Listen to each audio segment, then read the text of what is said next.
Hi friends, எல்லோருக்கும் வணக்கம். நம்ம சேனலை சப்ஸ்கிரைப் பண்ணால் கண்டிப்பாக சப்ஸ்கிரைப் பண்ணிக்கோங்க. இது தூள் உப்புங்க, புளி கொஞ்சமாக எடுத்துருக்க பாருங்கள். இப்போ இந்த புளியும் உப்புமே போதுங்க. நமக்கு இந்த பாத்திரம் வந்து குயிக்காகவே நம்ம விளக்கி முடிச்சிடலாம். பாருங்கள், லைட்டாக விளக்கவே போயிடும் பாருங்கள். ரொம்ப ப்ரெஸ் பண்ணி விளக்கவே தேவையில்லை பாருங்கள். புளியை லைட்டாக தண்ணி நினச்சி தூளுப்பு போட்டு தொட்டு நம்ம விளக்கிக்கலாங்க. கல்லுப்பும் போடலாம். கல்லுப்பு போடும்போது கொஞ்சம் சொல் கையில் பிடிக்கிறதுனால நான் தூளுப்பு போட்டுக்கிறேங்க. இந்த சீக்கிரட்டு என்னோடய தம்பி ஒய்ஃப் தாங்க சொல்லிட்டு இருந்தா ஒரு 2 வருஷத்துக்கு முன்னாடி, நீங்கள் பவுடரோ கொஞ்சம் உப்பு போட்டு விளக்குங்கக்கா அப்படின்னு சொன்னால், நானும் அது மாதிரி ட்ரை பண்ணேன். நல்லா தான் இருந்ததுங்க. சரி, பவுட்ரு வாங்குறதுக்கு நம்ம வீட்டில் இருக்க புளியே போட்டு நம்ம தேய்ச்சி உடைக்கிட்டா பவுட்ரு வாங்குற காசும் நமக்கு பிடிச்சோம் இல்லைங்களா? அதனால் நான் புளியும் கொஞ்சம் தூளுப்பு போட்டுமே நான் யூஸ் பண்ணிகிட்ருக்கேன். நல்லா தாங்க இருக்குது. இந்த 2 வருஷமாக நான் இப்படி தான் யூஸ் பண்ணிகிட்ருக்கேன்.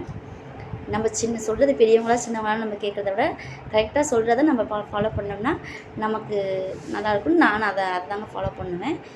இந்த 2 வருஷமாக நான் அந்த புளியுமே உப்பு மட்டும்தான் போட்டு தேய்ச்சி உடைக்கிட்டுருக்கேன். நல்லாவே இருக்குங்க. லைட்டாக வாஷ் பண்ணிவிட்டு கொஞ்சம் சோப்பு நம்ம தேய்ச்சி உடைக்கும்போது ஒரு 4-5 நாளைக்கு பழிச்சு நல்லாவே இருக்குங்க. பாருங்கள், புளியுமே அது இருக்கிற எடுத்த புளியிலே தான் நான் விளக்கிட்டுருக்காங்க. ரொம்ப கரையாக இருந்தாலுமே சீக்கிரமாக போயிடுங்க. நம்ம வீடியோ பிடிச்சிருந்தா லைக் பண்ணிக்கோங்க, சப்ஸ்கிரைப் பண்ணிக்கோங்க. தேங்க்யூ வாட்சிங். ட்ரை பண்ணிவிட்டு கமெண்ட் பண்ணுங்கள். கண்டிப்பாக இது ஃபாலோ பண்ணுங்கள். சூப்பராக இருக்குங்க. பாருங்கள், பளிச்சுன்னு ஆயிடுச்சு பார்த்தீங்களா? 4-5 நாளைக்கு அப்படியே தான்